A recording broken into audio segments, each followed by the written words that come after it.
तो मोह रूपी अंधकार। तो जो भक्त हैं भगवान शंकर के, लेकिन उनके अंतःकरण में मोह रूपी अंधकार है। उनका मोह अभी शांत नहीं हुआ। जो संसारी मनुष्य है, जो संसार में लगे हुए हैं, जिनके अंदर थोड़ा सतोगुण है, थोड़ा रजोगुण है, और अपना खाने कमाने में लगे हुए हैं और थोड़ी भक्ति करते हैं, तो उनके हृदय में निवास करते हैं। हृदय में निवास करने का मतलब ये है कि वो जो प्रकाश है, वो चेतन शक्ति है, वो चेतन शक्ति आपके हृदय में निवास करती है। जब आप अपने हृदय ग्रंथ को खोल लोगे तो आपके अंदर भी वो चेतन शक्ति प्रकट हो जाएगी। लेकिन जब तक तुम इस मोह रूपी दलदल से बाहर नहीं निकलोगे, इस काम रूपी दलदल से बाहर नहीं निकलोगे, ध्यान साधना करनी शुरू नहीं करोगे, तो तुम संसार रूपी अंधकार में पड़े रहोगे। अगर आपको संसार रूपी अंधकार से बाहर निकलना है तो तुम्हें भी अपना जीवन स्वयं की खोज में लगाना पड़ेगा। कोई भी मार्ग हो, चाहे ज्ञान मार्ग हो, भक्ति मार्ग हो, कर्म मार्ग हो, योग मार्ग हो, आपको किसी भी मार्ग से साधना की शुरुआत करनी पड़ेगी। सभी मनुष्य के हृदय में जो निवास करता है वो भगवान शंकर, वो चेतन शक्ति, वो परम पिता परमात्मा, उस साक्षी को तुम जगाओ। जब आप उस साक्षी को जगा लोगे तो आपके अंदर भी वो चेतन शक्ति प्रकट हो जाएगी कि सभी मनुष्य को अपने अंदर उस चेतन शक्ति का जागरण करना चाहिए।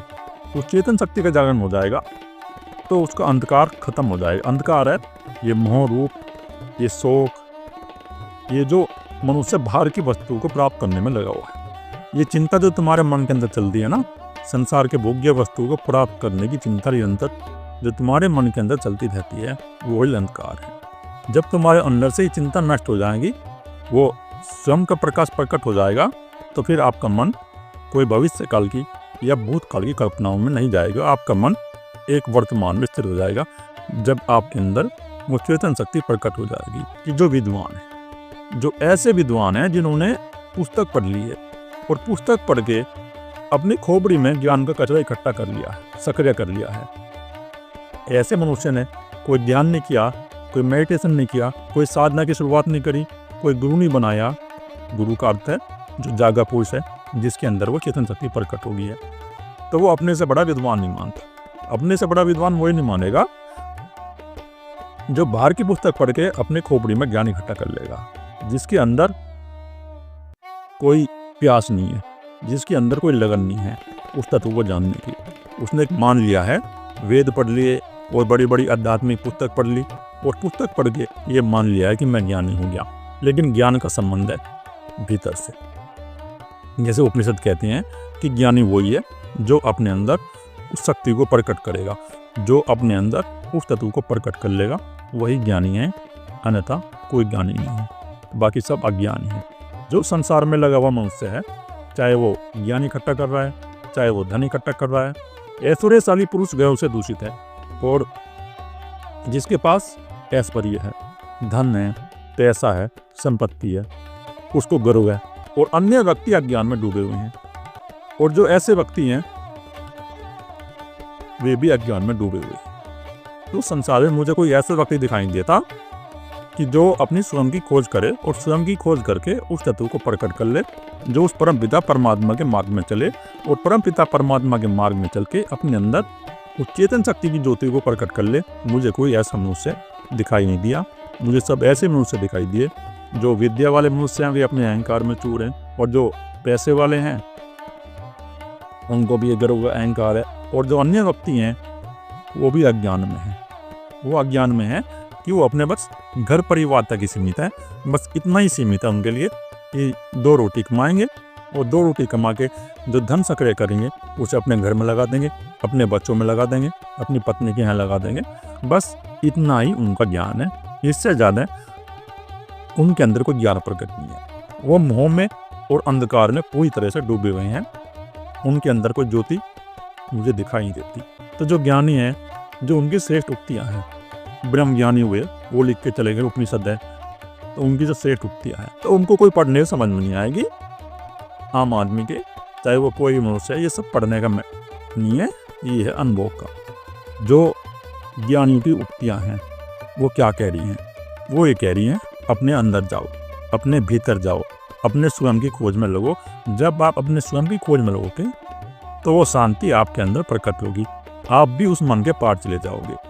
तो जब आप उस मार्ग पर चलोगे, ध्यान करना शुरू कर दोगे, तो वो आपके समझ में आएगी। अगर आप ध्यान करना शुरू नहीं करोगे, केवल उनको पढ़ लोगे, तो पढ़ने से वो समझ नहीं आएगी, पढ़ने से आप तोते हो जाओगे, जिस प्रकार तोता किसी ग्रंथ को दोहराता रहता है। तो आपको अगर कोई ज्ञानी की उक्तियाँ समझनी है, अपने अंदर प्रकट करना है, तो स्वयं की खोज में लगना पड़ेगा, मेडिटेशन तुम्हें करना पड़ेगा, ध्यान करना पड़ेगा, या भक्ति प्रकट करनी पड़ेगी उस परम पिता परमात्मा के लिए। जब वो भक्ति प्रकट तुम कर लोगे, एक समर्पण लेके आओगे, एक सच्चा अपने हृदय में प्यास जगाओगे और श्रद्धा प्रकट करोगे सदगुरुदेव के प्रति, तो आप उस मार्ग पे चल जाओगे, अन्यथा आप उस मार्ग पे नहीं चलोगे। तो अपने अंदर एक समर्पण उत्पन्न करके, श्रद्धा उत्पन्न करके ध्यान की आप शुरुआत करो। जैसे ही आप ध्यान की शुरुआत करोगे, तो आपकी चेतना का धीरे धीरे विकास हो जाएगा। अब राजा भरतरी जी कह रहे हैं, इस संसार में जो चरित्र मुझे दिखाई देता है वे कल्याणकारी नहीं है। तो ऐसे मनुष्य के बारे में भरतरी ने बताया और उनको देखा कि जो वो जीवन जी रहे हैं वो कल्याणकारी नहीं है, उससे कोई उनका कल्याण नहीं होगा, उससे तो वो आवागमन के चक्र में फंसे रहेंगे। उनका अहंकार फिर प्रकट होगा नहीं शरीर में, उनका जीवात्मा, शरीर छूटेगा, शरीर छूटने के बाद उनका जीवात्मा फिर प्रकट हो जाएगा। तो उनके अंदर कोई आनंद नहीं है, उनके अंदर अहंकार है, क्रोध और काम की वृत्तियाँ हैं जो अंधकार में है मनुष्य, वे ऐसे ही लगे हुए हैं। मुझे कोई संसार में किसी का चरित्र ऐसा दिखाई नहीं दिया जो उत्तम है, जो अपने उस कल्याणकारी मार्ग में लगे हुए हैं। और ये जो संसार में मनुष्य जी रहे हैं, इससे कोई उनका कल्याण नहीं होगा। और पुण्य कर्मों का फल जो स्वर्ग आदि है, वे भी मुझे भयरूप प्रतीत होते हैं।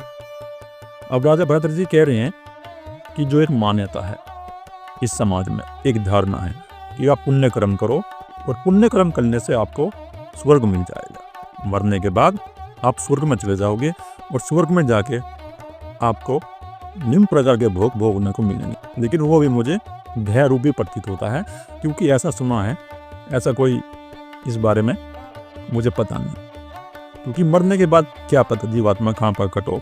तो ये सब लोगों की धारणाएं हैं, किसी ने कुछ लिख दिया है, किसी ने कुछ लिख दिया है।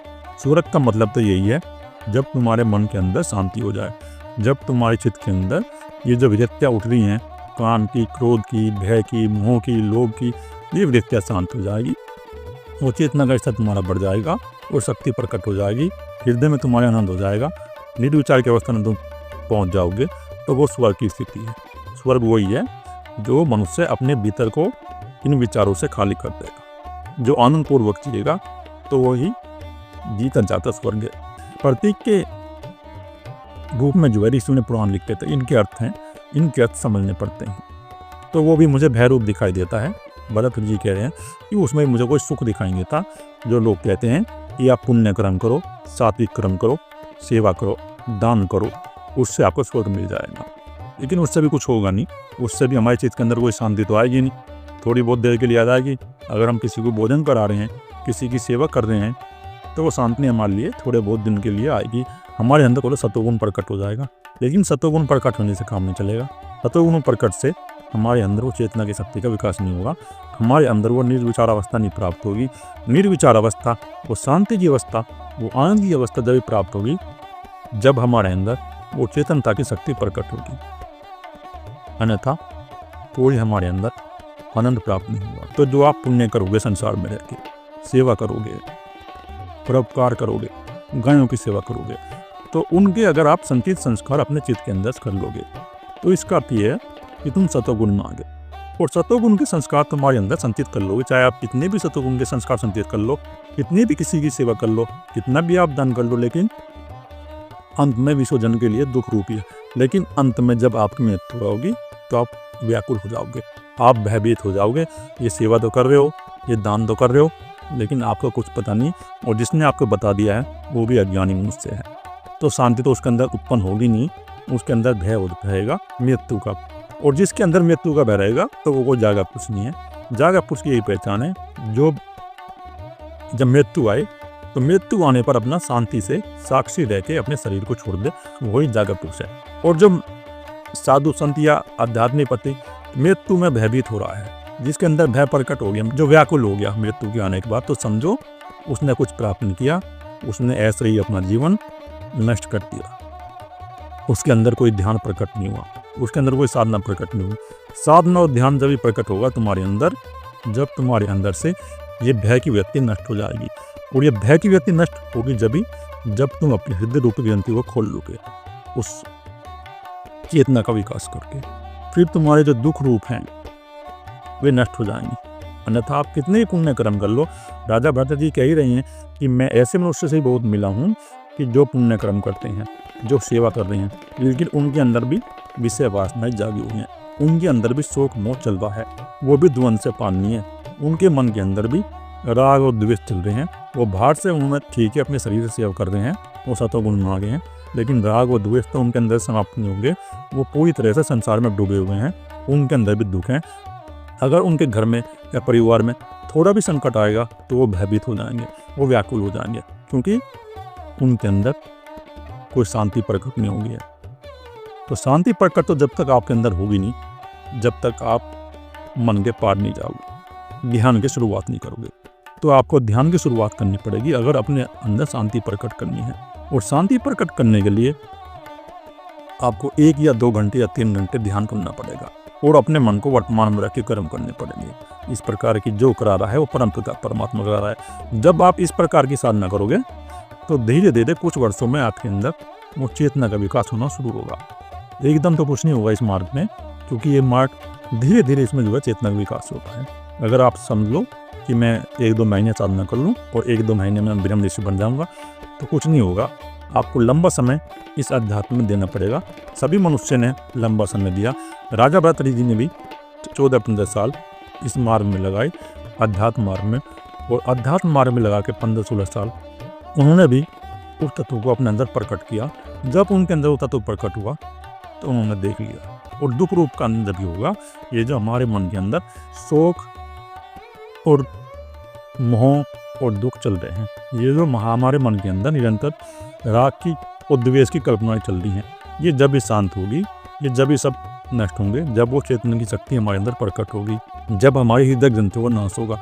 और हृदय ग्रंथों का नाश जब भी होगा जब हम ध्यान साधना में लगेंगे, फिर हमारे सभी दुख शांत हो जाएंगे। अन्यथा ये हमारे कोई भी दुख शांत नहीं होंगे। हे तृष्णा, अब तो मेरा पीछा छोड़। तृष्णा का अर्थ है कि तुम्हारे अंदर इच्छा, भोगों को प्राप्त करने की इच्छा, संसार को प्राप्त करने की इच्छा। अगर आपके मन के अंदर कुछ भी इच्छा बची हुई है, किसी चीज़ को प्राप्त करने की, किसी वस्तु को प्राप्त करने की, कोई राज्य संपत्ति प्राप्त करने की, तो वही तृष्णा है। और इच्छा ने और इस तृष्णा ने, इस वासना ने सभी का मनुष्य जन्म नष्ट कर दिया है, क्योंकि ये पीछा नहीं छोड़ती। ये आपके मन के अंदर ये विचार उत्पन्न होते रहेंगे कि मुझे ये मिल जाए, मुझे वो मिल जाए। चाहे अभी आपको कितने करोड़ रुपए मिल जाए, लेकिन तुरंत ही तुम्हारा मन रहेगा कि मुझे और मिल जाए, और मिल जाए। ये जो और की दौड़ है, ये जो और मिलने की दौड़ है, ये कभी समाप्त नहीं होगी। ये संसार में लगी रहेगी। ये उसी की समाप्त होगी जो अपने अंदर उस परम पिता परमात्मा की शक्ति को प्रकट कर लेगा और शोक और मोह से पार हो जाएगा। उसी की तृष्णा जलकर नष्ट हो जाएगी, फिर वो कहीं प्रकट नहीं होगी। महात्मा बुद्ध ने भी यही कहा है कि जो तुम्हारे अंदर तृष्णा है वो प्रकट होगी। इस शरीर के मरने के बाद वो तृष्णा बच जाएगी। वो तृष्णा, इच्छा, वासना, ये अहंकार जो शंकर ने कहा है अहम व्यक्ति, ये प्रकट होगी। तो तुम्हारा ये अहंकार फिर प्रकट होगा, और प्रकट हो गए फिर ये कार्य करेगा शरीर में। तो जो तृष्णा है ये नहीं मरती, शरीर के मरने के बाद भी जीवित रहती है, और फिर ये प्रकट हो जाती है। तृष्णा नष्ट नहीं होगी तुम्हारी। तृष्णा नष्ट जब ही होगी जब तुम उस तत्व को प्रकट कर लोगे, जब शोक और मोह से पाल जाओगे। क्योंकि तृष्णा जब तुम्हारे मन के अंदर प्रकट होगी तो तुम संसार में निरंतर कर्म करोगे कि ये तृष्णा से मुझे कैसा नाच नचा रखा है, और तृष्णा में से क्या क्या कार्य करवा दी।